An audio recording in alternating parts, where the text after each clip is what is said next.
नमस्कार दोस्तों। आज मैं एक ऐसे विषय पर बात करना चाहता हूँ जो सिर्फ सी रूट नहीं बल्कि पूरी दुनिया की अर्थव्यवस्था को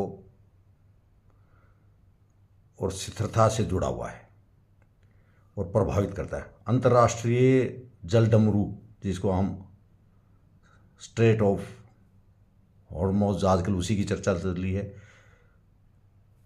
उसके ही नाम ले लेता हूँ।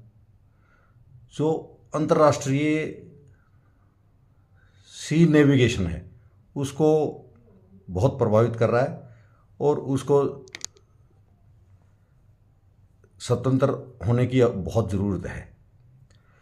स्ट्रेट ऑफ हॉर्मुज़, स्ट्रेट की बात सब लोग कर रहे हैं, लेकिन straight of Malacca, straight of Singapore की कोई बात नहीं कर रहा है। जबकि आपको पता होना चाहिए ये दो ऐसे स्ट्रेट हैं जो नेविगेशन रूट हैं जो दुनिया का स्ट्रेट ऑफ हॉर्मुज़ से भी ज़्यादा व्यापार होता है। इसमें क्रूड ऑयल है, रिफाइंड ऑयल है और कंटेनर सर्विसेज जो भी ट्रेड होता है वो इन्हीं के थ्रू होता है।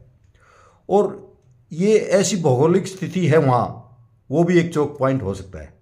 ये बात मैं नहीं कह रहा हूँ, ये बात सिंगापुर के रिप्रेजेंटेटिव ने यूएन में बिल्कुल स्पष्टता से कही है कि किसी भी देश को ये अधिकार नहीं होना चाहिए कि सी ट्रेड और सी नेविगेशन को कोई अवरोध पहुंचाए। वो यूनाइटेड नेशंस के जो इंटरनेशनल नेविगेशन रूल हैं उसके बिल्कुल ऑपोजिट है। और जिस तरह का माहौल आज बनाया जा रहा है ईरान के द्वारा और साथ में अमेरिका के द्वारा, उस पर किसी भी तरीके का अगर कोई टोल कलेक्शन की बात होती है या जिसके भी आसपास के जो देश हैं, बॉर्डरिंग स्टेट हैं, अगर वो इस तरह की हरकतें कर रहे हैं जैसे ईरान ने किया है, वो आने वाले समय के लिए बहुत खतरनाक साबित होने वाला है।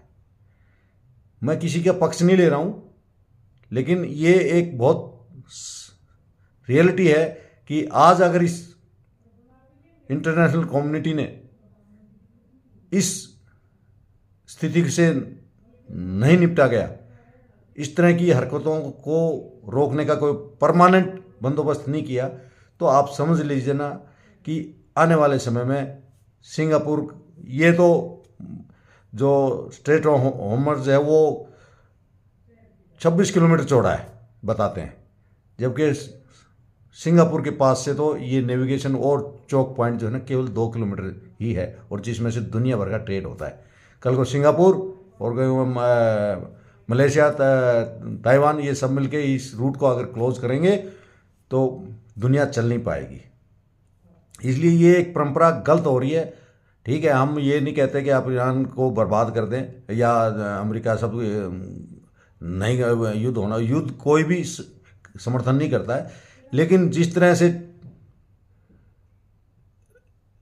जो सी नेविगेशन को बाधित किया गया है पिछले 1.5 महीने से, 1.25 महीने से, वो एक बहुत खतरनाक परंपरा स्टार्ट होने हो गई है।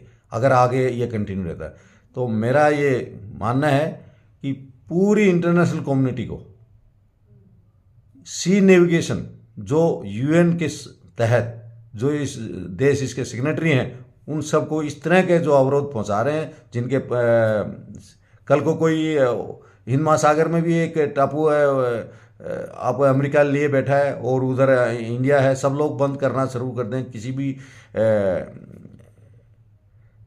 ट्रेड को, शिप को नहीं जाने देंगे, तो ये खतरनाक स्थिति पैदा होने की संभावनाएं बनती हैं। जैसे मैंने पहले बताया, सिंगापुर और स्ट्रेट ऑफ मलाक्का में अगर इस तरह की बातें हो जाती हैं कि भाई वहाँ नहीं जाने दे रहे तो हम भी क्यों जाने देंगे, तो कहाँ से आप निकालिएगा पूरा ट्रेड, क्रूड ऑयल का क्या, कोई भी चीज़, तो सारी जो व्यवस्था है दुनिया की वो तहस नहस होने की पूरी संभावनाएं हैं अगर इसको नहीं रोका गया तो इसलिए मैं किसी का पक्ष न लेते हुए ये स्पष्ट करना चाहता हूँ कि कोई भी देश, लड़ाई नहीं होनी चाहिए, ये सही है, लेकिन अगर कोई भी इशू हैं तो उनको आपस में सुलझाएं, किसी दूसरे देश की नेविगेशन को, ट्रांसपोर्टेशन को बाधित करने का अधिकार किसी को नहीं है। और अधिकार करते इस तरह की हरकत हो रही है जैसे अभी हुई है, तो पूरी इंटरनेशनल कम्युनिटी को इस पे एक्शन लेने की ज़रूरत है। और यूएन को भी